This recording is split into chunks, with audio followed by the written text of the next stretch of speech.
Bonjour, nous sommes Sandrine et Silver du blog voyagerosetats-unis.com. Après près de 30 ans passés sur les routes américaines avec nos 4 enfants et près de 15 ans à accompagner des voyageurs dans la préparation de leur périple aux USA, nous voici à partager avec vous notre expérience et surtout notre passion des États-Unis. Alors c'est parti, laissez-nous vous faire voyager aux États-Unis. Bonjour, bienvenue dans ce nouvel épisode de Voyager aux États-Unis, le podcast. Bonjour. Pour les 1 an du podcast, nous avons pensé que vous aimeriez mieux nous connaître. C'est pourquoi nous avons choisi de faire un épisode préquel où nous allons vous raconter l'avant et où vous allez pouvoir découvrir pourquoi et comment nous en sommes arrivés à faire de notre passion notre métier. Et c'est comme ça qu'on est arrivé à partager notre façon toute particulière de voyager et aussi à partager notre passion pour ce pays de prédilection qu'est pour nous les États-Unis. Et pour préparer cet épisode, nous avons été obligés de passer en revue nos 30 dernières années de voyage et même remonter un peu au-delà. Tout d'abord, Silver, on peut dire que nous sommes des passionnés et surtout des passionnés des voyages. C'est vrai, et pour autant, on ne peut pas vraiment dire que nous sommes tombés dedans, qu'on est tombé dans le voyage lorsqu'on était petit. Parce que ni l'un ni l'autre, nous n'avons véritablement eu une habitude de voyager avec nos parents. Non, mais par contre, on a aimé voyager dès lors qu'on est en capacité de le faire. Voilà. Alors, ce qu'on va en fait, en vous narrant notre histoire du voyage, c'est essayer de vous faire comprendre comment on est arrivé là où nous en sommes. Et en fait, la façon qu'on a de voyager aujourd'hui, c'est pas la façon qu'on a eu de voyager depuis toujours. C'est une évolution qui a amené jusque-là et il y a eu beaucoup d'étapes dans cette évolution. Alors pour moi, effectivement, le voyage, il a commencé au collège, au début du collège. Donc moi, comme on a dit, je voyageais pas avec mes parents. Nos voyages se résumaient à partir l'été au camping et dans un même camping, à Palavas-les-Flots. Et en fait, j'ai commencé à voyager seule en fait, parce que j'ai commencé à la fin de la 5e en faisant des échanges avec de 3 semaines en Allemagne. Et donc je partais 3 semaines, alors on était un groupe, mais chacun, on était hébergé dans une famille d'accueil pendant 3 semaines, et là c'était l'immersion totale. J'avoue qu'au début le choc était un peu difficile, mais après j'y ai pris goût et j'ai vraiment adoré ces parenthèses. Pour moi, c'était vraiment une parenthèse où je m'évadais. C'était l'inconnu et vraiment, j'attendais cette parenthèse-là de l'été pendant toute l'année, à chaque fois. Et donc, j'ai commencé comme ça. Et après, en fait, cette parenthèse, elle s'est poursuivie et j'ai accompagné ces mêmes groupes d'adolescents aussi au lycée. Donc, tu es passé de l'accompagné à l'accompagnant. Ouais, voilà. Donc pour moi, les voyages, c'était ça. Et c'était l'Allemagne. Et toi, Silver ? Alors moi, c'est assez différent. Alors déjà, moi, comme on peut dire que ma passion des États-Unis, elle est venue avant ma passion des voyages. Et la question des voyages, en fait, quand j'étais tout petit, mes parents avaient une Land Rover. Donc on partait en Grèce, en Italie, en Land Rover, en mode un petit peu roots. Mais vraiment, j'étais tout petit, j'en ai quelques souvenirs, mais en fait très peu de souvenirs. Et quand j'ai été enfant, très vite, mon grand-père avait acheté un petit appartement en Espagne, et c'est devenu un peu comme toi, toutes tes vacances étaient à Palavas. Moi, toutes mes vacances étaient toujours au même endroit, et du coup c'était pas des voyages, c'était effectivement des vacances, des séjours, mais pas des voyages. Par contre, l'attrait pour les États-Unis, pour moi, c'était un endroit un peu particulier, c'était une destination un peu mythique, et c'est en partie lié à l'histoire de mes parents et à ce que me racontaient mes parents. Donc en fait, mes parents, quand ils se sont connus à l'université, ils avaient tous les deux, chacun de leur côté, un petit projet aux États-Unis. Ma mère devait aller enseigner pendant quelques mois dans une université américaine, français. Mon père avait un autre projet de son côté. Et du coup, ils se sont connus en France et ils se sont donné rendez-vous aux États-Unis. Ils sont chacun partis de leur côté faire leurs petites choses. Et puis sur place, ils se sont retrouvés. Et ils ont même fait plus que se retrouver, puisqu'en fait, ils se sont mariés aux États-Unis. à Milwaukee. Et quand ma mère a eu terminé son contrat, elle est allée le rejoindre en Californie. Ils ont vécu pendant quelques mois Dans un ranch. dans un ranch Mm. où mon père travaillait comme ouvrier agricole et où ma mère faisait des ménages. Et ils ont vécu dans un motel, etc.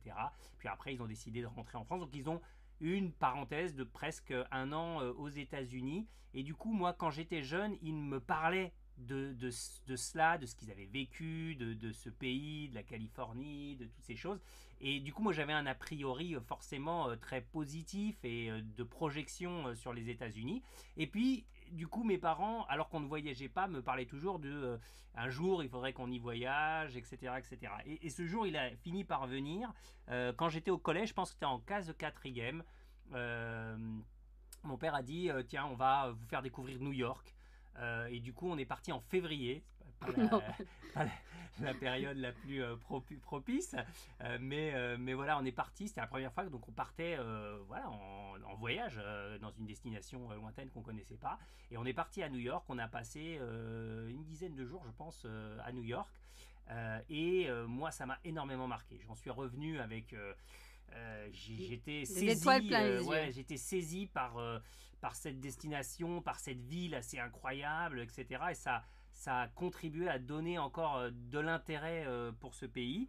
Et au lycée, en fait, mon père, quand il avait fait ses premiers voyages aux États-Unis, quand il était tout jeune étudiant, il avait fait avec un copain un tour des États-Unis en Greyhound, donc en bus. Il m'en parlait souvent, et puis il voulait nous montrer comment faire et ce qu'on pouvait faire. Et du coup, quand on était au lycée, on est parti un mois en Greyhound. On est arrivé à New York, faire une boucle, on est retourné par New York et on fait le tour des États-Unis en Greyhound. Et ce deuxième voyage aux États-Unis m'a ouvert les yeux sur l'immensité des territoires, sur la culture américaine, etc.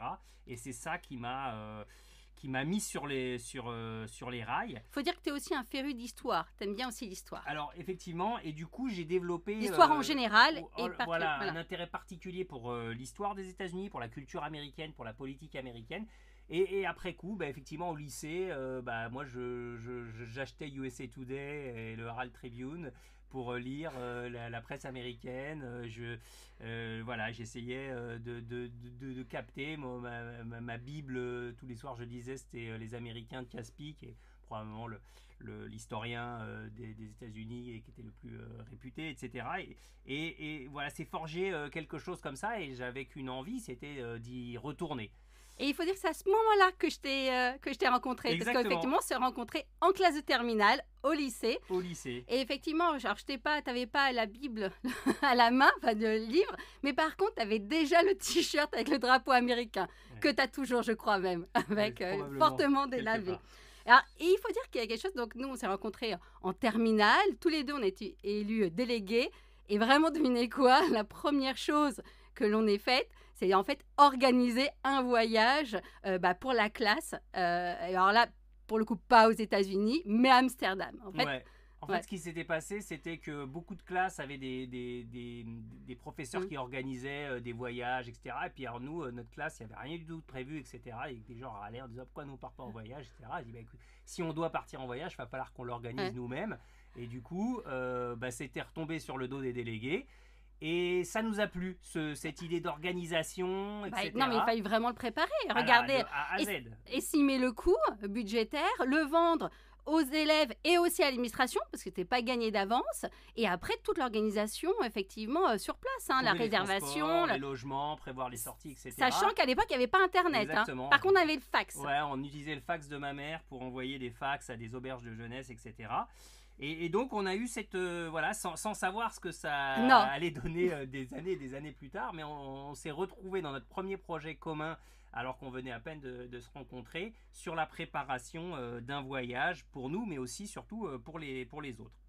Voilà, et c'est vrai qu'en fait, à partir de ce moment-là, vraiment, le voyage, pour nous, c'est devenu synonyme d'espace de liberté. Ouais, c'est ça, parce que... Après, pendant quand même plusieurs années, on continuait chacun à vivre chez nos parents. Et du coup, les seuls moments où on avait des moments prolongés de vie commune et de périodes partagées sans contrainte, c'était les rares moments où on partait en voyage. Et du coup, on a essayé de de fait, on s'est retrouvé à multiplier ces petites escapades. Alors, ça prenait différentes formes. La forme la plus classique qu'on avait, c'était qu'on partait 2-3 jours à Londres. Ouais. Et avec Eurolines, en bus de nuit, parce que c'était moins cher, et puis parce qu'on économisait une nuit de logement. Donc on partait le soir, on faisait toute la nuit dans le bus, on sortait du bus pour traverser avec le ferry, on remontait dans le bus. On arrivait à 6h du matin. Notre bonne anecdote dans les ferries. À la gare routière de Victoria, et après du coup on partait à la découverte de Londres. Et comme on n'avait pas beaucoup d'argent, on faisait ça vraiment avec le budget le plus tiré vers le bas, et des auberges minteuses et des bus et quasiment rien d'autre sur place, quoi. Parce que c'était la nécessité, sinon on partait pas, parce qu'on n'avait pas d'argent pour faire mieux. Mais on adorait ça. On adorait se retrouver dans le bus la nuit, parce qu'on savait que ça y est, on était parti, on était ailleurs et on n'avait plus toutes ces contraintes. Donc on a eu ces séjours réguliers à Londres. Et puis en 93, si je ne me trompe, on a eu notre premier grand voyage aux États-Unis en été. Voilà, on s'est préparé, on s'est dit, voilà, en fait, j'ai convaincu Sandrine de me suivre dans ce projet que moi je mûrissais. Moi, je vous rappelle qu'en fait, ma destination de prédilection, c'était l'Allemagne. Hein. Voilà. Rien à voir avec les États-Unis. Hein. Ma première langue, c'était l'allemand et j'adorais ça. Et j'avais un peu de mal avec l'anglais. Donc, il y avait ça d'une part. Et en plus, il fallait me convaincre sur le budget. Pareil, parce que on n'avait pas d'argent. Hein. Donc est parti. Là, c'est pareil. Là, moi, je me souviens avoir fait un budget pour convaincre mes parents aussi. Et ils m'avaient dit qu'eux, ils prenaient en charge une partie. Et donc, moi, j'avais l'autre partie. Et l'idée, c'était aussi de faire le tour des États-Unis en Greyhound. Ouais, on est parti un mois. Donc on avait le billet d'avion en poche et le billet illimité Greyhound sur un mois. Ça veut dire que sur un mois on pouvait prendre les bus en illimité autant qu'on le souhaitait. Et c'était ça la base de notre voyage. On est parti avec rien d'autre et avec un peu d'argent qui nous restait pour le reste. Mais ce budget était fixe. On n'avait pas plus que ce qu'on avait prévu. Donc ça veut dire que chaque jour, on refaisait le point de ce qu'on avait dépensé pour l'hébergement et pour la nourriture. Souvent un paquet de chips et des boîtes de thon qu'on avait pris, des petites saladières de France. Et on regardait ce qui nous restait, on divisait ce qui nous restait par le nombre de jours qui restaient et puis on essayait de gérer comme ça. Et là du coup... Et même de temps en temps, on faisait comme on n'avait plus trop d'argent et qu'on ne pouvait pas payer l'hôtel, on faisait des escapades, on faisait des trajets de nuit justement pour aller dans un lieu et ça nous permettait de dormir dans le bus. Et d'économiser un petit peu. Donc effectivement, ce voyage, il a été extrêmement structurant parce que c'était la continuation de ces la continuité de ces petites escapades londoniennes. C'était vraiment un voyage où le cœur de l'aventure, c'est le voyage en lui-même. C'est pas tant la destination. C'est-à-dire qu'il faut être très honnête.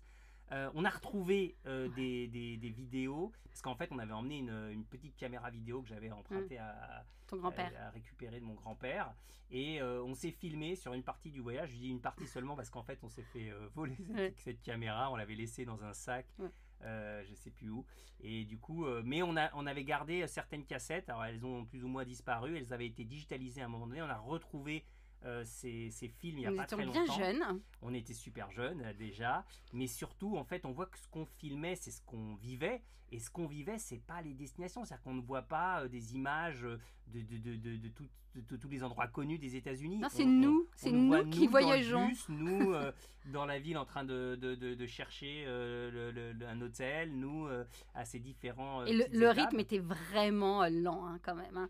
C'est-à-dire que le voyage occupait l'essentiel du temps. La destination importait peu, c'était ce qu'on vivait comme expérience de voyage. Et puis l'émerveillement, le dépaysement qu'on ne se rend pas compte, mais en fait on est avant Internet, avant un peu tout ça. Et du coup les États-Unis c'est loin quoi. Et tout ce qu'on vit à l'époque nous paraît extrêmement... très lointaine et exotique. Exotique, exactement. Et tout nous émerveille. Et donc ça a bien structuré les choses suffisamment pour que on se dise on veut recommencer. Et après on est un peu pris par nos études. On finit nos études. Quand on a fini nos études, on s'installe ensemble, on se marie et en fait on décide que notre voyage de noces, ça va être un tour des États-Unis en Greyhound à nouveau. Pour revenir sur les traces de ce premier voyage qui nous a tant marqué. Et donc on repart et en fait on est on a été marqué par cette façon de voyager, donc on veut juste la reproduire. Ouais. Donc on va pas aller aux mêmes destinations, on va découvrir d'autres choses, on va monter sur Seattle, on va aller à d'autres endroits, mais en fait la façon de faire et aussi la façon de faire en termes économiques, c'est-à-dire dépenser le moins possible, etc. C'était un voyage de noces, on aurait pu se dire on va se faire plaisir, on a fait deux, trois petites choses, un survol en hélicoptère où tu as vomi voilà, aussi. Des petites choses comme ça, mais grosso modo on était dans un budget assez similaire au premier et dans cette même logique. Et donc, voilà, ça a marqué nos premières expériences de voyage et notre première dynamique. Alors, ensuite, on a continué de faire quelques voyages comme ça, mais toujours pareil, avec en tête de faire attention. On n'arrivait pas, on avait un budget et on faisait très attention. Il y a un premier point de bascule, c'est l'arrivée de notre premier enfant, Kevin. Et là, du coup, on va changer de méthode de voyage. Pour une raison simple, c'est qu'on ne se voit pas partir avec un enfant en bas âge en bus Greyhound à travers les États-Unis. Donc on va basculer sur le road trip et sur le voyage en voiture. C'est une grosse bascule pour nous parce qu'à l'époque, ni l'un ni l'autre n'avons notre permis de conduire. On ne conduit pas. Et donc, moi, je travaille beaucoup et Sandrine j'ai passé mon permis, décide de passer son permis pour qu'on puisse partir voyager aux États-Unis en road trip. C'était la seule et unique motivation à l'époque de passer le permis, c'était de pouvoir partir. Et du coup, pendant des années, je n'ai conduit, mais qu'aux États-Unis. Exclusivement. J'étais le chauffeur. Oui, on n'avait pas de voiture, on n'avait pas de permis en France. On vit à Paris, on n'avait pas spécialement le besoin. Et donc, du coup, ça change un peu les choses parce que du coup, on fait évoluer un petit peu notre façon de voyager. Notamment, la voiture nous offre une liberté de mouvement beaucoup plus importante que le bus, qui était très contraignant sur les endroits où on pouvait aller. Et aussi à l'accès aux espaces naturels, parce qu'en bus, on n'arrivait pas. Effectivement, après, il fallait prendre des tours opérateurs qui nous emmenaient sur les lieux, effectivement, sur les espaces naturels, à partir des villes. Mais là, avec la voiture, on était libre, effectivement, et on pouvait se rendre dans les espaces naturels. Exactement. Et à partir du moment où on a ce début de changement de voyage en mode road trip, notre voyage s'éloigne des villes, on en fait toujours, mais s'ouvre aux espaces naturels, aux randonnées et choses qu'on faisait beaucoup moins avant. Et là, on découvre encore quelque chose de nouveau qui nous plaît énormément et on part dans ces parcs avec notre fils, puis après avec notre fils et notre fille, puisque du coup, on va avoir un deuxième enfant, et on développe une nouvelle stratégie de voyage, alors quand même toujours en essayant d'être au prix le plus bas. Voilà, alors on préparait un petit peu plus, on avait un peu plus d'étapes, mais par contre, de la même manière, on ne réservait pas encore à l'avance les hôtels. Ce qu'on faisait, effectivement, c'était sur place, et on sait qu'on essayait à chaque fois de trouver maintenant les coupon guides qu'on trouvait dans les stations-service notamment, où il y avait les hôtels qui proposaient des réductions pour leur chambre, et ça nous permettait aussi parfois d'avoir justement, on savait que les hôtels se trouvaient sur telle artère, et après donc c'était la sempiternelle organisation où vers 5h du soir on se mettait à la recherche de l'hôtel. C'est vrai. Et alors c'est vrai qu'on était un peu bloqué sur cette logique de coût minimal à tout prix parce que c'est comme ça qu'on avait appris à voyager, et au départ c'était une nécessité, c'est parce qu'on n'avait pas l'argent, donc on pouvait pas. Et là c'est vrai que on commence à travailler, on gagne plus d'argent. Honnêtement, c'est plus une aussi grande nécessité de faire les voyages au prix le plus bas, mais c'est un exercice de style. on veut, voilà, et on reste un peu bloqué là-dedans. Une première chose qui va faire un tout petit peu évoluer ça, c'est la découverte de la Floride. Ouais. Donc là, c'est vrai qu'on était beaucoup dans l'Ouest américain, qui était la région qu'on préférait et qu'on a exploré comme ça beaucoup. On n'était jamais allé en Floride. Et on découvre la Floride par hasard, presque sur un malentendu. En fait, c'est en juin qu'on s'est... Ouais, on cherchait des billets pour les États-Unis, on s'y était pris trop tard et on ne trouvait aucun billet à prix intéressant. Et alors Sandrine a dit j'élargis la recherche. Elle cherche toutes les villes possibles et imaginables et dit j'ai des vols pour Orlando pas cher. Et alors nous on dit ouais, mais la Floride c'est quoi? C'est l'État avec les personnes âgées, autre chose. Exactement, et les parcs d'attractions. Donc, mais on se dit bon, de toute façon c'est ça ou pas partir. Alors on dit tentons, on verra bien, et au pire on fera un peu de plage et ça peut pas être si pourri. Et on découvre un État qui nous fascine. On découvre une autre partie des États-Unis, un État sauvage, etc. Et un état facile avec les enfants. Exactement. Et pas cher. Et pas cher parce qu'on est en été, ouais. on est en contretemps et donc du coup on est dans une Basse saison. basse saison et ces prix bas nous permettent de temps en temps de découvrir un petit peu c'est quoi. Donc nous on était habitués aux motels les plus miteux et les moins chers. Et là, on découvre de temps en temps, pour un peu plus cher, certes, mais des hôtels de catégorie au-dessus. 2,5 étoiles. Voilà. Et là, on découvre que waouh, c'est quand même autre chose, c'est quand même sympa. Et puis les piscines chaudes, les petits déjeuners inclus. Inclus, etc. Et là, on commence à prendre goût, à se dire tiens, on peut mixer aussi et on se fait plaisir un petit peu plus. On des chaînes de restaurants aussi. On découvre un peu plus la restauration, il n'y en a pas très cher, etc. Et donc, petit à petit, notre façon de voyager, elle évolue, mais vraiment à petite dose. On reste quand même dans une logique assez la même. Et là, il y a un autre événement qui va un peu bouleverser tout ça. C'est l'arrivée des jumelles. Donc, le troisième qui se transforme en 4. Voilà. Effectivement, on a eu assez peur, il faut dire. Hein. Voilà, on a eu peur en général, mais on a eu notamment peur sur les voyages. C'est la première... Chacun d'entre nous, quand on a appris en fait on avait des jumelles et qu'on allait passer à 4 enfants alors que c'était censé être 3, notre première réaction instinctive c'est de dire mais mince, comment est-ce qu'on va pouvoir continuer à voyager comme ça, en termes d'organisation, de logistique et en termes de coût. Ça nous faisait vraiment peur. Tout de suite on s'est dit attends, en fait faut pas exagérer, c'est quoi, c'est 2 billets d'avion en plus, mais pour le reste on va se mettre à... Les enfants sont petits, on va les mettre, on va continuer à prendre les chambres qu'on prenait avant, et puis on va faire ça à petit coup, ça va sûrement passer. Et très vite on s'est dit non, probablement on va essayer de continuer à voyager. Et il y a un événement qui va faire basculer ça, c'est l'été. En fait les jumelles sont nées en juin. Ouais. Et du coup elles sont nées légèrement prématurées, comme c'est souvent le cas avec des jumeaux. Et du coup, on devait les réveiller la nuit pour leur donner le biberon.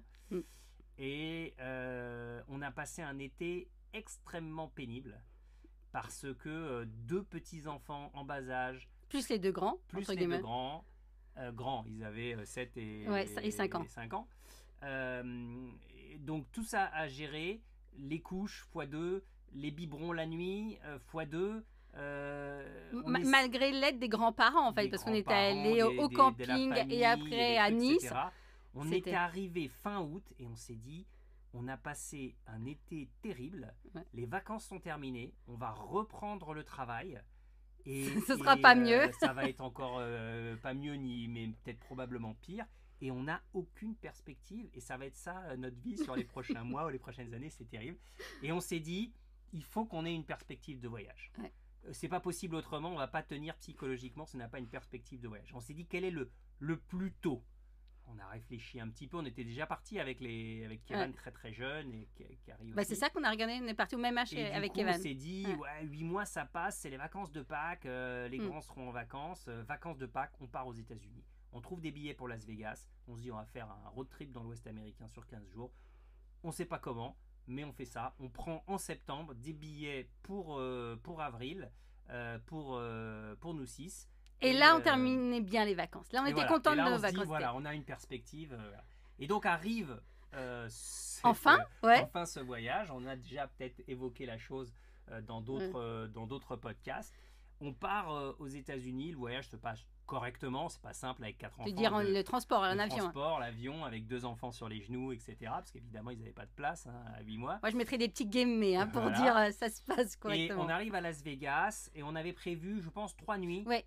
Parce qu'on s'était dit, faut qu'on se remette 3 nuits du tampon, décalage, on va faire un tampon, ça va être sympa, peut-être on ira aux piscines et puis après on pourra se lancer dans tout. Et c'est 2 jours et 3 nuits. C'était l'enfer. Sont horribles. C'est-à-dire que les filles sont complètement décalées, elles dorment pas la nuit. Et décalées par rapport aux 2 autres. Le jour, les autres dorment la nuit, pas le jour. Nous, on est réveillés 24 heures sur 24. On allait dans les casinos la nuit.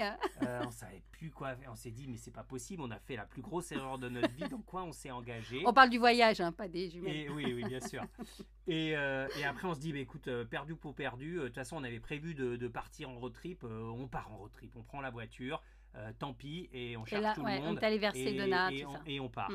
Et là, d'un seul coup, tout se met à se régler avec justement le déplacement Non, mais et le voyage. c'était vraiment magique parce que le jour où on a pris effectivement la voiture, qu'on est parti pour Sedona cet hiver, après, tout s'est calé, mais simplement. Voilà, elles faisaient leur sieste dans la voiture, ensuite on sortait faire des balades, elles étaient sur notre dos. Et elles faisaient éventuellement aussi la sieste etc. sur notre dos. Elles se sont recalées sur les nuits, et là d'un seul coup, tout se mettait à bien fonctionner, et on a fait un super voyage. Ah ouais.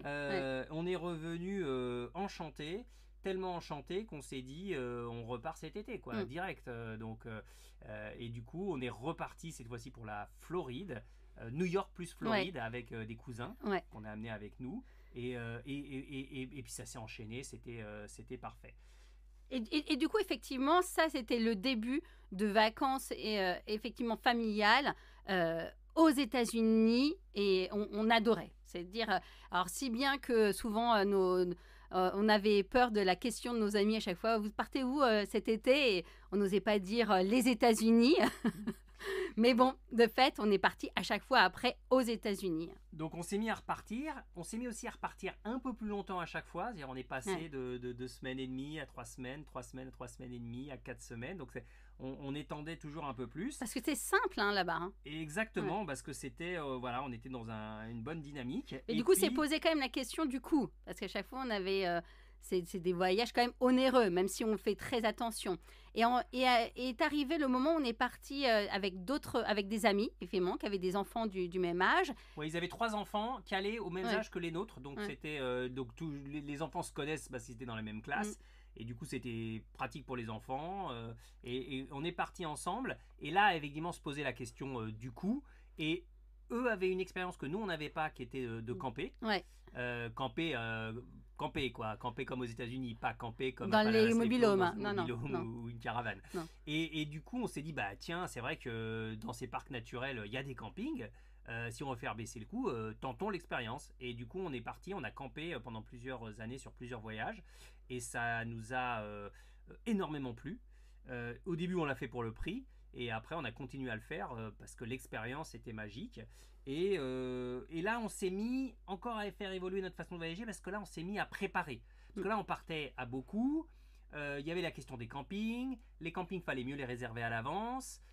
Fallait gérer le coût et être sûr que tout allait rentrer dans le planning. Donc on s'est Et en plus, comme on partait aussi avec d'autres personnes, il fallait entre guillemets leur vendre le voyage, leur dire ce qu'on allait faire. Et donc, aussi. Voilà, donc on planifiait un peu plus, on faisait un itinéraire, ce qu'on ne faisait pas avant. Avant, on partait, on changeait l'itinéraire au fur et à mesure en fonction de nos envies. Donc là, on planifiait, on se disait, ok, on va partir 4 semaines, voilà comment vont se répartir les 4 semaines. Mais c'est à partir de ce moment-là aussi qu'on mettait en place, qu'on assistait à des événements locaux.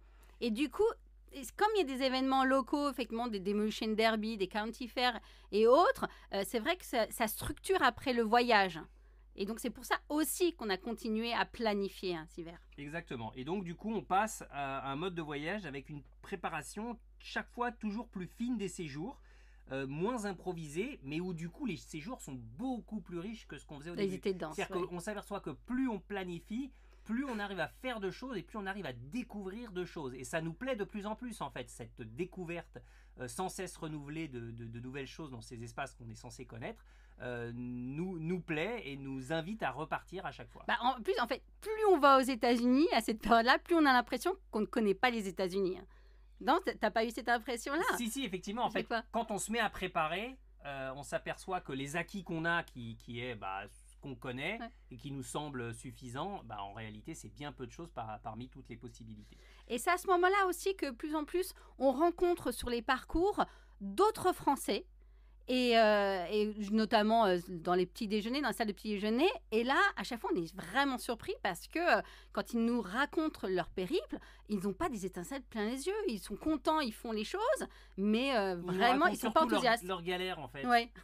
Au lieu de nous raconter ce qui était incroyable, ils disent on a eu ce pépin, cet hôtel, il y avait un problème, etc. On se dit, mais c'est pas possible, ça peut pas être ça leur voyage. Nous, on vivait des choses incroyables. Et du coup, petit à petit, l'idée de se dire c'est quand même bizarre que les gens n'arrivent pas à vivre les mêmes choses que nous. Peut-être qu'il y a des choses qu'on peut apprendre aux autres. Et quand on était sur les routes américaines à conduire pendant des heures, on discute beaucoup et on se dit comment est-ce qu'on pourrait faire ce retour d'expérience. Et on voulait vraiment qu'ils vivent la même chose, en fait, qu'ils soient autant enthousiastes que nous. Donc, quand on rencontre des gens, on leur donne des astuces. On leur dit, vous êtes là, mais vous savez que si vous allez là, il faut faire ça. Il faut aller dans la forêt d'Ocala, c'est dommage quand même. Il faut faire ceci, il faut aller faire cela. Donc, on voit que les gens sont sensibles à ces trucs. On se dit, la première idée qu'on a, on se dit, il faudrait qu'on écrive un livre dans lequel on relate notre expérience. Mais pas un livre, un guide de voyage dans lequel on décrit la destination. Notre idée, c'était vraiment un livre qui décrit comment préparer un voyage et comment voyager. C'était vraiment un guide sur notre pratique du voyage. Et on liste toutes les choses qu'on sait, qu'on fait, toutes les astuces qu'on a pour manger, pour se loger, pour mille petits détails comme ça. Et on les liste et on se dit, c'est vrai qu'il y a du contenu. Mais après, une fois qu'on a dit ça, c'est se lancer sur un gros projet. Je crois qu'on envoie quelques lettres à des éditeurs, mais en fait, quand vous n'avez pas un manuscrit, l'idée d'un projet de livre, on n'a aucun retour. Alors, après, il faut dire qu'en fait aussi, à cette période-là, notre métier, en fait, tu avais une agence de création de sites internet, Siver, et moi, je faisais du web marketing. Donc, on était quand même dans le milieu des sites internet. Et donc, on connaissait cette... Voilà. Exactement. Et du coup... Et en fait, moi, j'avais... Cette société que j'avais créée, elle venait... C'est une évolution d'une start-up qu'on avait lancée, qui n'a pas abouti dans son projet initial, et qui était une start-up qui visait à donner les moyens aux gens, mais c'était il y a très très longtemps, le nom blog n'existait pas, mais voilà, de construire des sites personnels de type blog. Le mot n'existait même pas à l'époque. Et du coup, on est dans cette logique-là, et on sait que ça existe, et on se dit à un moment donné, attends, au lieu d'écrire un livre, on pourrait déjà commencer par ouvrir un blog. Et on pourrait déjà, ces astuces, ces trucs... On avait effectivement les compétences techniques et on avait le contenu rédactionnel. Donc du coup, on démarre le blog voyagerosetats-unis.com. Avec une forte thématique quand même sur la Floride, effectivement, à ce moment-là. Sur la Floride et pas mal de trucs, d'astuces, de bons plans pour les prix, etc. Et bon, le blog... il prend doucement, comme toujours au départ, parce qu'on n'a pas de moyens de promotion particuliers. Donc, ça prend tout doucement, mais ça fait petit à petit il n'y en avait pas 10 000 non plus à cette époque-là. On est dans les premiers aussi. Et on se dit, qu'est-ce qu'on pourrait faire d'autre? Et on se dit, cette information qu'on veut donner, ces cours de comment voyager, peut-être on pourrait les donner en personne dans des sortes de mini-séminaires. Des ateliers. Et on va appeler ça un coaching de voyage, un atelier de coaching dans lequel on va non pas préparer les voyages des gens, mais leur apprendre à eux-mêmes préparer leur voyage aux États-Unis. Et du coup, on lance ça, on met l'information sur le blog, et à ce même moment... On contacte, nous, le salon, le Mondial du Tourisme aussi, parce qu'on s'aperçoit qu'au Mondial du Tourisme qui a lieu à Versailles, en fait, il n'y avait pas de stand sur les États-Unis. Tous les pays étaient représentés, mais pas les États-Unis. Donc, on les contacte comme ça, on est avec notre culot, et on leur dit, écoutez, si vous voulez, nous, on tient un stand. On peut tenir un stand, on ne peut pas le financer, mais si vous l'offrez, voilà. Nous, on va l'animer. On va l'animer. Alors eux, ils sont hyper intéressés parce que justement, pour eux, c'est un vrai problème. On est au Mondial du Tourisme de Paris, c'est un très très gros événement. Ça fait des années qu'ils n'ont pas de stand sur les États-Unis parce que justement, l'Office du Tourisme des États-Unis ne fait que de la communication indirecte à l'époque. Et donc, du B2B, c'était pas... et bien, du coup, ils nous disent banco, on vous offre un stand de belles dimensions, etc. Nous, on paye à moindre prix son aménagement. On se débrouille avec les moyens du bord. On fait nous-mêmes. Des superbes affiches. On fait des affiches. J'essaierai de vous les mettre les photos. J'utilise le web designer Pierre de ma société. Je lui demande de nous faire un logo, un design. Il nous fait un truc super. On ramène des meubles de chez nous avec les coussins américains, tout ce qu'on a qui peuvent rassembler les États-Unis. Sur une télé, on met un slideshow avec plein de... Et ce qu'on fait aussi, c'est qu'on va contacter tous les offices du tourisme locaux des États-Unis, dans toutes les villes et toutes les régions des États-Unis, en leur disant, écoutez, on va représenter les États-Unis sur le Mondial du Tourisme. Si vous avez des flyers, si vous avez des choses comme ça, envoyez-les nous, à vos frais évidemment, et nous, on se chargera de les distribuer. Et ça mord. On reçoit des caisses avec des dépliants, des pendant un mois, on a reçu plein de caisses. Des DVD, des ceci, des cela. Et du coup, on arrive, on a du matériel, et on rencontre plein de gens. et puis on leur vend la destination et on essaie... On les renseigne sur la destination. Voilà, on les renseigne sur la destination, et puis on leur indique que nous, à côté, on organise ces petits ateliers de coaching qui vont permettre aux gens, etc. Ça marche très bien sur l'intérêt des gens pour la destination, forcément. On a plein de gens qui tournent, etc. En revanche, le public du mondial du tourisme n'est pas un public qui veut des agences de voyage qui leur préparent tout, et le coaching prend pas du tout. Enfin, on a une ou deux personnes vaguement intéressées, mais qui vont être quand même nos premiers clients. Et donc du coup on reçoit on les recevait dans les locaux, les anciens locaux, le week-end dans les locaux de mon entreprise. Et on les reçoit bien. Moi, je préparais des brownies, des cookies. Et on fait ces premières séances un peu où on essaye d'expliquer aux gens comment voyager, etc. Mais assez vite, on se rend compte que c'est pas réellement ça qu'ils cherchent. On se rend compte qu'ils ont pas le temps de faire ce que nous on fait en recherche, etc., etc. Et qu'ils sont intéressés par notre connaissance des États-Unis. Ils sont intéressés par notre vision un petit peu différente de ce qu'on va trouver dans les guides et dans les agences de voyage. Mais en revanche, ils veulent qu'on leur cherche leur vol, qu'on leur cherche leurs hôtels et qu'on leur package un petit peu le truc. Et là, on se dit, finalement, notre idée, elle n'est peut-être pas parfaitement ciblée avec la demande. Mais on va continuer donc on va se mettre à chercher les hôtels, à chercher les informations pour eux.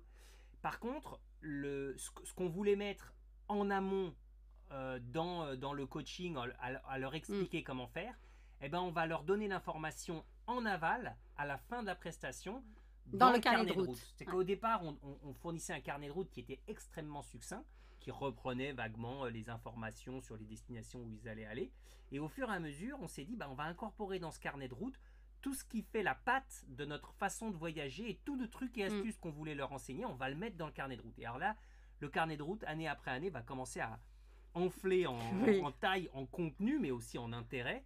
Et il va devenir une mine d'informations sur comment voyager et comment faire sur place, et tous nos trucs et astuces, etc. Et toute cette partie de coaching, en fait, va migrer de la préparation au carnet de route et à l'information. Et l'idée, c'était vraiment que sur place, les clients soient autonomes, qu'ils puissent effectivement, qu'ils aient toutes les informations, tout. Et s'ils suivaient le carnet de route, ou voir après, ils avaient plusieurs options. Ils pouvaient éventuellement voir sur place, choisir autre chose, mais ils étaient autonomes. Ils avaient tout pour mener leur voyage. Et là, la sauce va prendre, c'est-à-dire que le blog, il a de plus en plus de visiteurs, parce qu'il est là depuis longtemps, parce qu'il bénéficie d'un bon référencement, parce qu'il n'y a pas 150 000 sources d'informations comme ça. Et avec la croissance du blog, on commence à avoir des gens qui nous contactent. « Ah, j'ai vu que vous avez une offre de coaching. Ok, je suis intéressé pour partir ici, pour partir là. » Et bien, on commence à avoir 1, 2, 4, 10, 15, 20 clients. Et ça devient une activité qui est de plus en plus prenante, parce qu'évidemment, on fait qui tout prend ça beaucoup de temps. En plus de notre activité habituelle. Donc, on fait ça le week-end, on fait ça le soir. Et à un moment donné, on commence à avoir suffisamment de clients pour se dire, là, c'est trop, on n'y arrive plus. Et Sandrine, qui avait cette activité de web marketing en plus, dit, allons-y, j'arrête le web marketing et je fais ça à plein temps. Et puis toi, moi, je continue mon activité principale, et le soir et le week-end, je cherche des hôtels, et je fais des itinéraires, etc. Donc, on continue à avancer comme ça, et progressivement, on a encore plus de monde, et à un moment donné, c'est plus possible. T'en pouvais plus, ça faisait trop de les deux, ça faisait trop. Et on se dit, à un moment donné, il va falloir faire un choix. Et on fait le choix du grand saut en avant, et de dire, on va faire plus que ça. Et au moment où on fait ce choix, c'est un choix un peu... C'est un pari quand même. Un peu un pari, parce qu'on n'a pas encore le chiffre d'affaires qui nous permet de couvrir... Nos parents ont eu peur, faut dire. De couvrir, voilà. On se dit, est-ce que si on se donne à fond, est-ce qu'on va avoir assez de clients, en fait, pour générer le chiffre d'affaires dont on a besoin, etc. Et on se lance, et en fait, le pari, il fonctionne. On a moins de revenus, mais suffisamment pour vivre, et suffisamment pour continuer à voyager. Voilà, et ta dernière phrase est très importante. Suffisamment pour continuer à voyager, parce que vraiment, c'est notre leitmotiv. C'est ça qu'on a à cœur.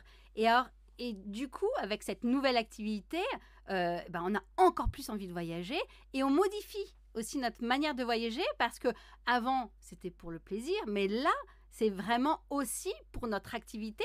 En fait, on veut conseiller au mieux les clients. Et c'est vrai qu'en fait, ça nous ouvre de nouvelles perspectives et on fait des choses qu'on ne faisait pas avant. Exactement. En fait, ça change. C'est la dernière évolution. On vous a montré toutes les évolutions depuis nos premiers voyages, etc. C'est la dernière évolution. C'est celle où maintenant, quand on part en voyage aux États-Unis, il y a une partie de plaisir évidente, mais il y a vraiment une partie exploratoire, professionnelle, dans laquelle on est là pour alimenter les voyages de nos clients.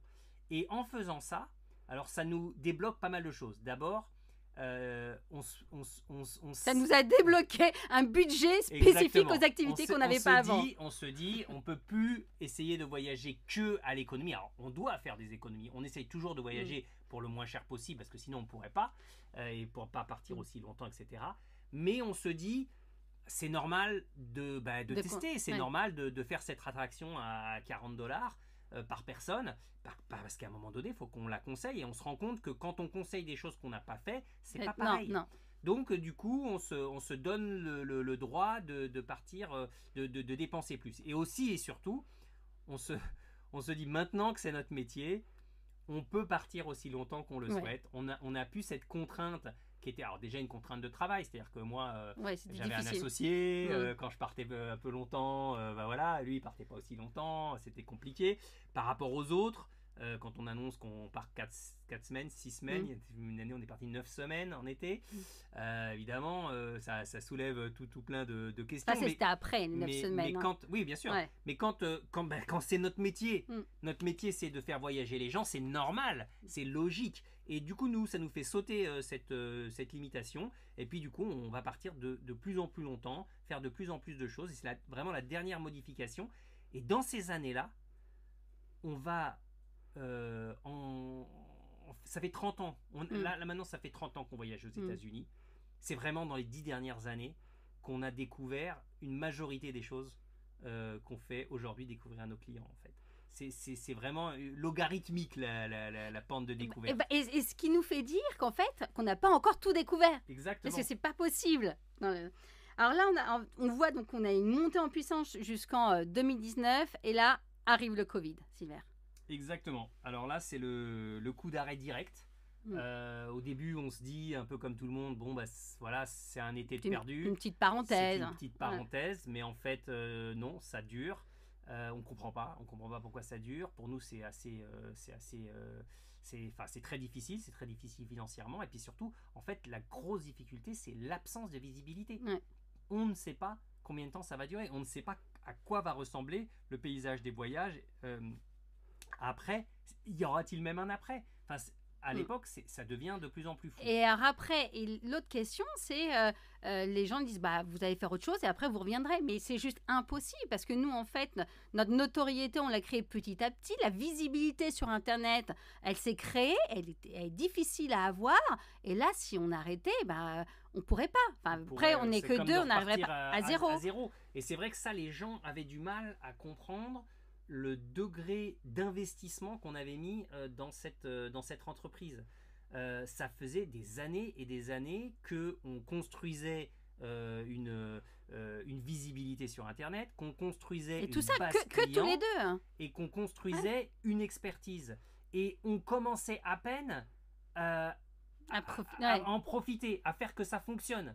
Et à ce moment-là, on nous dit, c'est pas grave, retourne faire des sites internet et puis tant pis.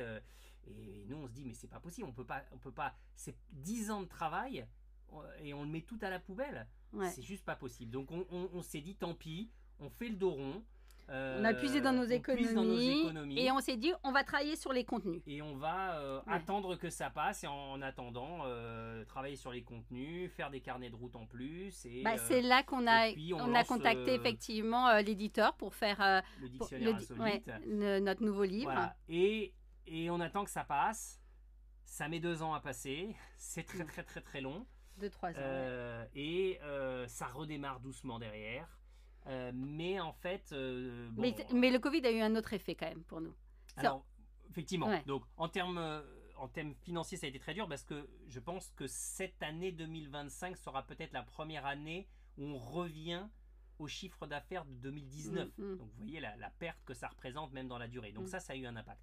Mais c'est vrai que ça a eu un autre impact, c'est que on s'est rendu compte de l'importance, le fait de ne pas pouvoir réellement voyager pendant 2 ans, et le fait des confinements ou des choses comme ça, pour nous, alors je sais que certaines personnes apparemment ont bien vécu la chose, mais pour nous, on l'a très très très mal vécu, je veux dire vraiment psychologiquement, etc. On sentait qu'on avait besoin d'exister, de voyager, et que ça a été vital pour nous, quoi. Donc oui, donc il y a vraiment eu, avec le Covid, un effet démultiplicateur, notre besoin de voyager. Ça, c'est clair avec le Covid. Et on en arrive maintenant, en fait, à l'idée du podcast. Hein. L'idée du podcast, en fait, qui vient essentiellement de notre fils aîné, Kevan, qui, lui, écoute beaucoup de podcasts. Et en fait, depuis un certain nombre d'années, il a... comment dire, il a l'idée, il se dit, c'est pas possible, il a peur, il dit, mais qu'est-ce qui viendra de toute l'expertise que vous en avez, elle va se perdre avec vous plus tard. Eux, ils ont une petite expertise, mais pas du tout la même, les enfants, ils veulent pas forcément après reprendre l'activité, parce que c'est vrai que c'est normal, il dit, mais du coup, ça va se perdre. Et là, ça le gêne, lui. Ça, c'est sûr que ça le gêne. Et du coup, il réfléchit, et il nous dit, mais ce serait bien que vous fassiez un podcast. Et nous, on dit, mais écoute, Kevan, on n'a pas le temps, là. Vraiment, ça prend beaucoup de temps de préparer. On ne connaît pas forcément. Enfin bon. Et du coup, il nous en reparle pendant 1 an. Hein, on va dire, Silver. Ouais, probablement. Au moins 1 an. Et à la fin, on accepte de faire un test. D'en faire un enregistrement. Mais on part du principe, on dit, OK, on le fait, mais on se donne 1 heure pour préparer. Parce que on n'aura pas le temps. En fait, faire un article sur le blog nous prend 1 semaine. Ah ouais, il me prend au moins 1 semaine. C'est énormément de temps, de recherche, de relecture, de rédaction, etc. Et d'ailleurs, vous voyez, les articles font plusieurs pages. Voilà. Mais on n'arrive pas à faire des articles condensés parce que sinon, on n'a pas assez d'informations. Pour nous, ils sont exactement. Et donc, on se dit, est-ce qu'on est capable, avec une préparation minimale, moins d'1 heure, d'avoir suffisamment d'éléments pour parler pendant 1 demi-heure d'un sujet de manière relativement structurée et intéressante. On n'en a aucune idée. On pense que non. Moi, très honnêtement, je suis très pessimiste. Je pense qu'on va se prendre 10 fois, etc. Mais on dit, bon, testons. Donc, on choisit un sujet et on enregistre ce premier épisode. Alors, il n'est pas parfait. Non. Il y a plein de petites choses qui ne vont pas. On le fait écouter à notre fils Kevan et moi à un cousin qui travaille à la radio à Lyon, c'est le micro jaune, et qui nous dit c'est pas mal en fait. Il y a des imperfections, mais ça le fait. Hein. Mais je me rappelle que même en terminant l'enregistrement, on se dit en fait quand même, c'est quand même possible. C'est pas terrible, il y a des choses à corriger, mais pas des grosses choses en fait. Et on a bien aimé l'exercice, ça c'est important voilà, aussi. Oui, ça nous a fait, exactement, on a bien aimé l'exercice. En fait, on a passé, 3/4 d'heure. Ouais. On a passé 3 bonnes quarts d'heure à discuter et à évoquer tout ce qu'on voulait évoquer dans ce podcast. Et donc, bon, celui-là, on le met de côté, mais on se dit, ok, on va en enregistrer d'autres. Et si on arrive à en enregistrer une quinzaine pour avoir de l'avance, on démarre sur... voilà, et on décide de faire une publication 1 fois tous les 15 jours. Effectivement, pour réussir à tenir aussi, tenir le rythme. Là, on fait le choix, effectivement, pour le podcast, de faire qu'une seule prise. Toujours dans un choix d'efficacité. Pas de montage. Pas de montage. Dans les conditions du direct. Voilà. Le choix d'un dialogue ou d'une interview, effectivement. Je suis plutôt l'intervieweur et Silver parle à profusion. Mais en fait, ce choix-là du dialogue, c'est vraiment... c'est le reflet de notre travail, Silver. Notre travail en duo pour les coachings. C'est vrai qu'on se complète assez bien. Tous les deux, on a la passion des voyages, mais par contre, il faut dire qu'on a des sensibilités différentes. On peut dire ça comme ça. On va dire ça. Toi, je dirais que tu es plutôt quelqu'un de sûr, hein, Silver ? Ouais. Comme ça. Et t'aimes les sensations fortes. Alors que moi, j'ai plein de peurs. vous n'imaginez même pas toutes les peurs que j'ai. Je n'aime pas prendre l'avion. J'ai le vertige, mais vraiment au point. Je n'aime pas la voiture non plus. J'ai peur de conduire. Enfin, vous voyez, je cumule. Mais... Elle a peur de conduire, mais elle a peur quand je conduis. Aussi. Ça m'aide pas. Mais vous voyez, mais j'ai quand même un point positif, c'est qu'en fait, je suis assez fantaisiste. J'aime bien les idées un peu bizarres du berlu. Et je dis à chaque fois, pourquoi pas? Et ça, c'est vrai que ça met un petit peu de piment dans nos voyages et des idées nouvelles. Et de fait, le fait d'avoir ces deux regards différents sur les choses, sur les voyages, sur les expériences, ça nous permet de donner des avis nuancés aux clients. On ne va pas leur dire « Ah bah si, c'est comme ça ». Ça dépend. Donc, effectivement... Notamment pour les balades, effectivement. Ouais. Moi, j'arrive à comprendre quand dans la famille, il y a des gens qui ont le vertige, hein, Sylvain. Alors que toi, tu dis non, c'est bon, il n'y a pas de souci. Moi, je dis non, attendez, c'est pas évident. De la même question, là, on ne répond pas forcément les mêmes choses. Notamment une personne qui savait pas si elle allait annuler ou pas son voyage pour des raisons familiales. Et là, c'est vrai que... tous les deux, on n'avait pas la même réponse à apporter. Donc on a apporté les deux réponses. Oui, moi j'ai donné ma réponse. Et puis on dit après c'est à vous de voir, c'est à votre sensibilité. Voilà les deux possibilités. Vous pouvez penser comme l'un ou comme l'autre, il n'y a pas de bonne solution. Non. Mais voilà, on a ce double regard qui peut être pratique.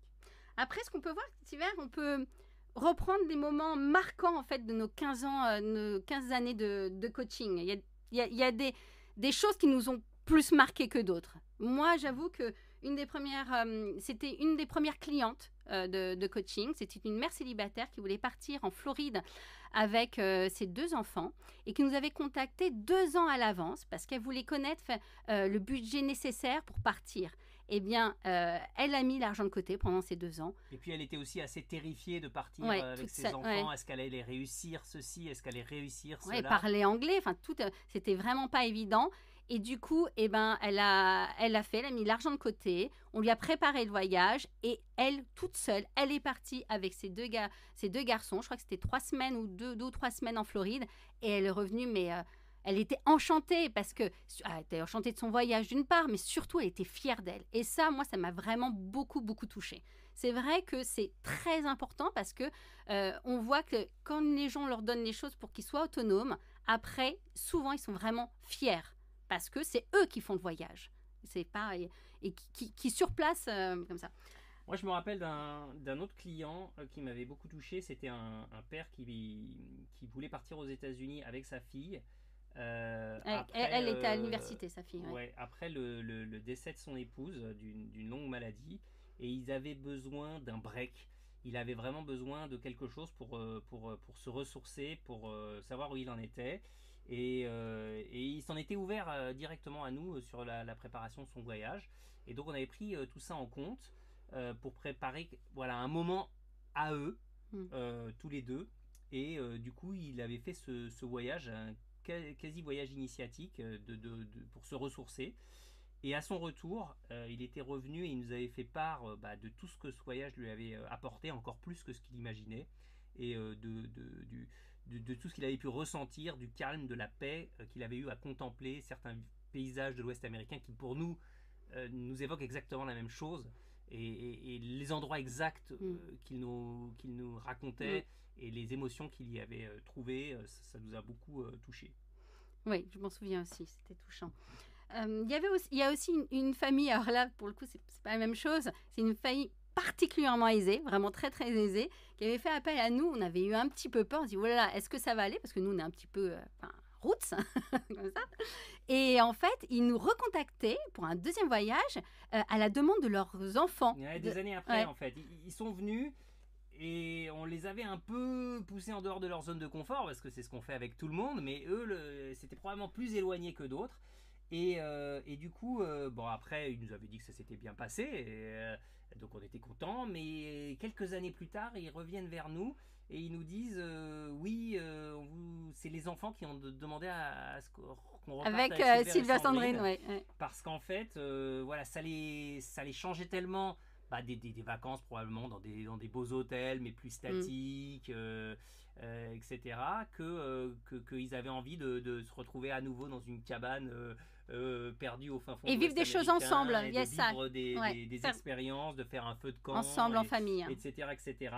Et ils sont revenus plusieurs fois parce que voilà, de temps à autre, ils ont besoin de cette piqûre de rappel et de partager ces moments qu'on aurait pu leur faire partager. Il y a une autre chose un petit peu moins agréable, on va dire, qui m'a marqué, c'est notre premier retour négatif, enfin premier et presque dernier retour négatif d'une cliente après un séjour estival en Floride et qui nous avait envoyé un mail incendiaire, enfin vraiment qui nous avait vraiment beaucoup touchés parce qu'elle nous reprochait de lui avoir conseillé la destination de la Floride en été parce qu'elle a dit qu'il faisait beaucoup trop chaud, il s'était brûlé en touchant la voiture, enfin bon, plein de choses comme ça.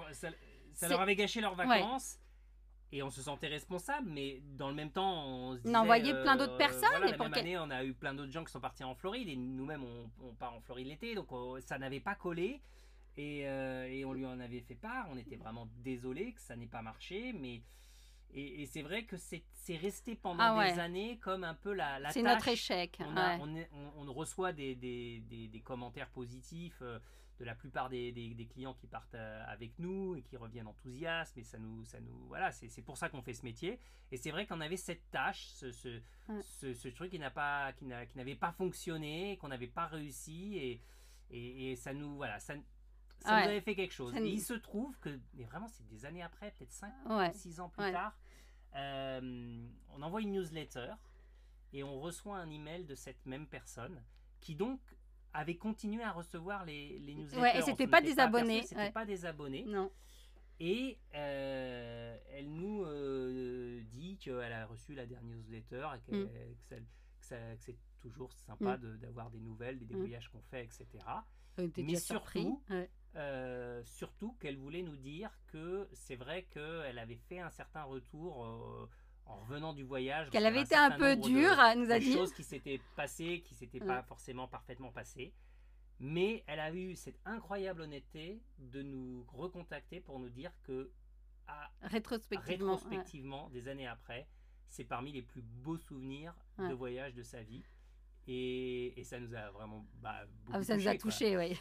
Parce que finalement... et ça nous a enlevé un poids, parce que vraiment, c'était dur à vivre. Malgré les choses qui se sont mal passées, nous, c'est ce qu'on dit toujours, en fait.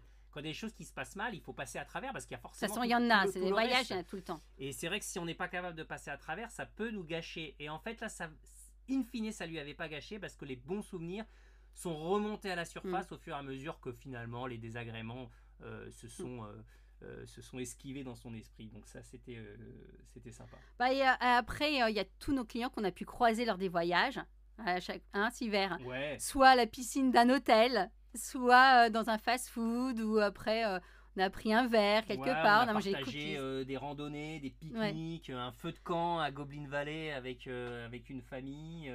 Alors, c'est vrai qu'on se dirait les États-Unis sont tellement grands, il y a peu de chances de croiser qui que ce soit, et en fait en réalité on fait partir suffisamment de gens pour que à peu près chaque année on ait des chances de croiser une ou deux personnes. Alors, fait les endroits où ils vont, c'est les endroits qu'on aime, alors, évidemment, donc c'est normal qu'on s'y retrouve. La deuxième chose, c'est qu'on connaît leur planning, alors ça aide à les croiser. Des fois c'est vrai que ce sont des rencontres un peu planifié, c'est-à-dire de notre côté. Tiens, on va être je regarde, et on avait décidé de camper à Goblin Valley un soir. Et je dis, on a un client qui est en yourte, on va lui faire la surprise, on va prendre de quoi faire un feu de camp, etc. Et on ira les retrouver. Donc évidemment, c'est toujours une surprise pour eux, parce qu'eux ne sont pas au courant qu'on va s'inviter dans leur voyage.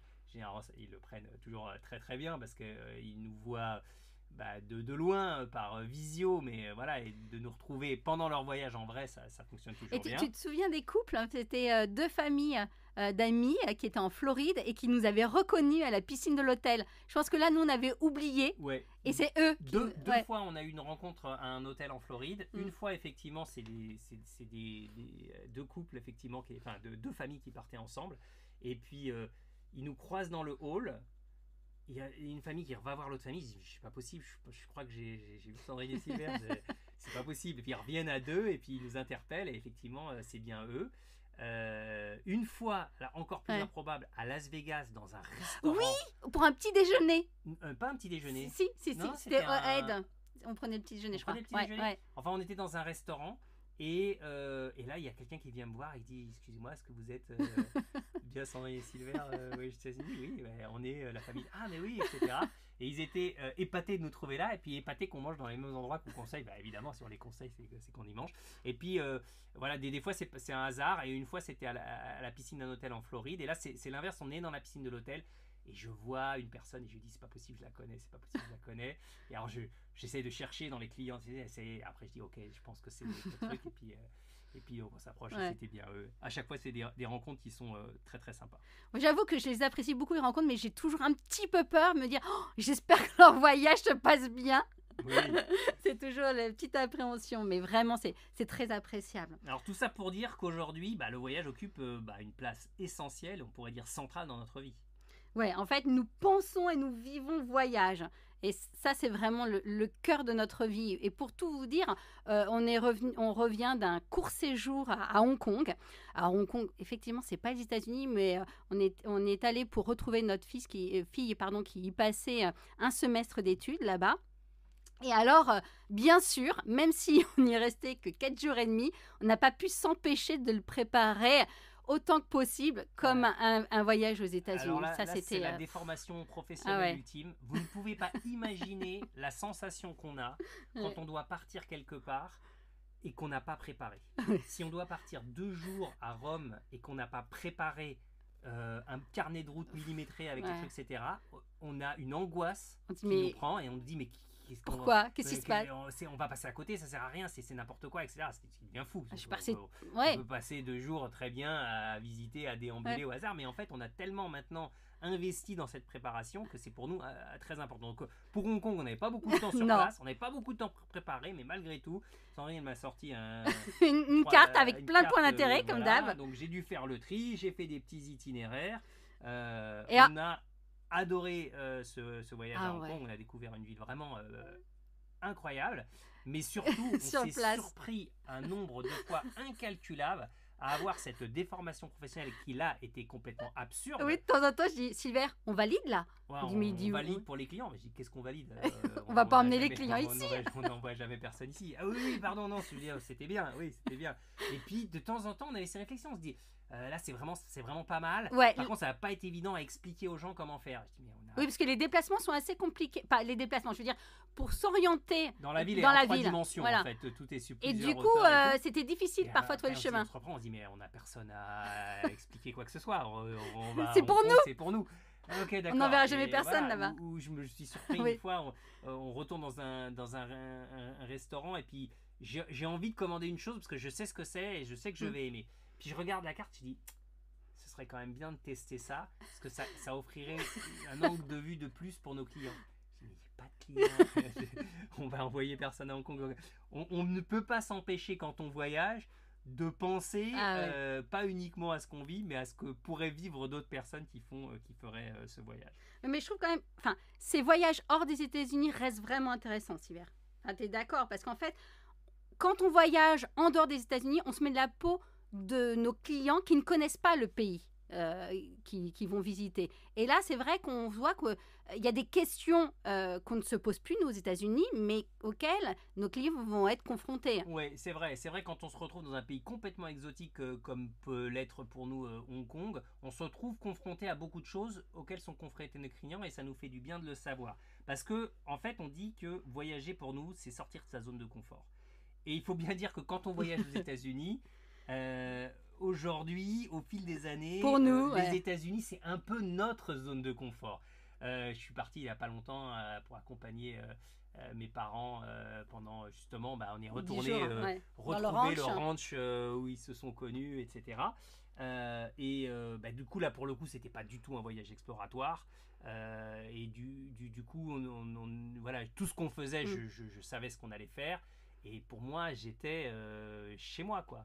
je savais où on allait, ce qu'on faisait, ou comment, voilà, j'avais aucune. Alors c'est extrêmement agréable d'ailleurs comme sensation de se retrouver, voilà, et de pas être, et d'être dans sa zone de confort. Il y a à côté, c'est plus du voyage comme on a. Non, c'est pas exploratoire. Mais on a cette chose-là. Et c'est vrai que si on ne se confronte pas à d'autres pays où là pour le coup on est forcé de sortir de notre zone de confort, ou bien aux États-Unis on sait se forcer à sortir de notre zone de confort, à aller explorer des choses qu'on ne connaît pas, à aller faire des activités qu'on n'a jamais faites, sinon on perd cette notion pour nous essentielle au voyage. Alors tout ça, voilà, toutes ces histoires, toute notre histoire vous font mieux comprendre quelle est notre vision du voyage. Et en fait, cette vision de voyage est ce qu'on souhaite faire partager à nos auditeurs, à vous, à nos lecteurs et à nos clients. C'est vraiment nous ce qu'on aime, Siver. C'est un voyage qui allie la découverte. Ouais, la découverte de l'autre, la découverte des paysages, la découverte de nouvelles activités, la découverte d'une autre culture.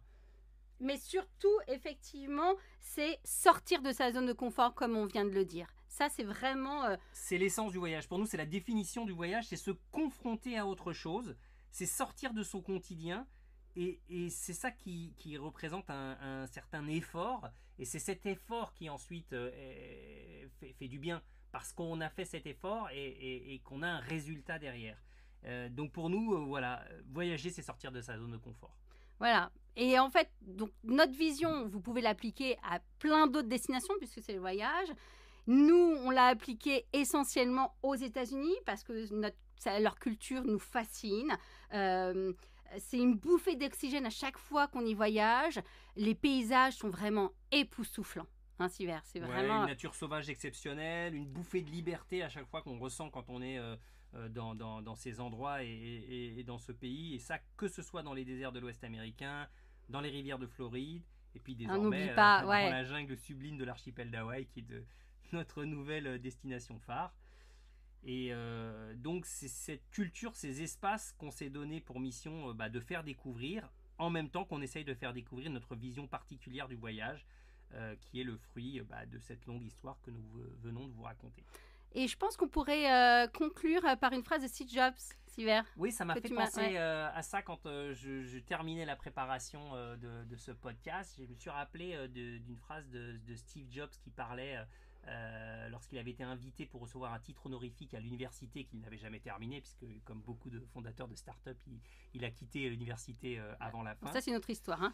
Et il disait « You can only connect the dots looking backwards. Backwards. You cannot connect the dots looking forward. » C'est-à-dire que vous ne pouvez relier les points entre eux que si vous regardez en arrière. Vous ne pouvez jamais le faire en regardant en avant. C'est pas quand vous êtes au début du voyage que vos différents choix vont faire sens. C'est quand vous êtes arrivé et que vous vous retournez que vous comprenez pourquoi vous avez fait ça, vous avez fait ça, vous avez fait ça, et que tout ça a un sens. Et c'est nous, en regardant en arrière, et quand on s'aperçoit qu'on a préparé ensemble un voyage à Amsterdam, et qu'on a eu toutes ces différentes étapes qu'on vous a racontées, on comprend là où on est arrivé. Et ça aurait été inimaginable en se rencontrant de se dire on fait ce voyage parce qu'un jour on va préparer des voyages pour les gens. Donc vraiment cette phrase, je trouve, elle est vraiment significative pour nous. Et en plus, le sens que voulait lui donner Steve Jobs, c'était de dire que lorsqu'on regarde vers l'avant, lorsqu'on regarde vers le futur, on ne peut pas savoir comment les choses vont s'organiser, et donc il faut faire confiance au karma, à la destinée, etc., pour que tout s'aligne un jour et que ça a un sens à l'arrivée. Ouais. Donc moi, j'espère que vous avez apprécié nous découvrir et que vous en apprécierez d'autant plus nos futurs podcasts. Enfin, notre dernier mot sera « Sortez de votre zone de confort ». Nous espérons que vous avez passé un excellent moment à l'écoute du podcast « Voyager aux États-Unis ». N'hésitez pas à réagir dans les commentaires, à liker si vous avez aimé et bien sûr à vous abonner si vous voulez écouter nos prochains épisodes. Vous pouvez également poursuivre l'expérience sur notre blog voyagerosetats-unis.com ou nous contacter directement si vous souhaitez être accompagné dans la conception de votre prochain voyage aux USA. On vous dit à très très bientôt pour encore plus de soleil et de voyage au prochain épisode de Voyager aux États-Unis, le podcast.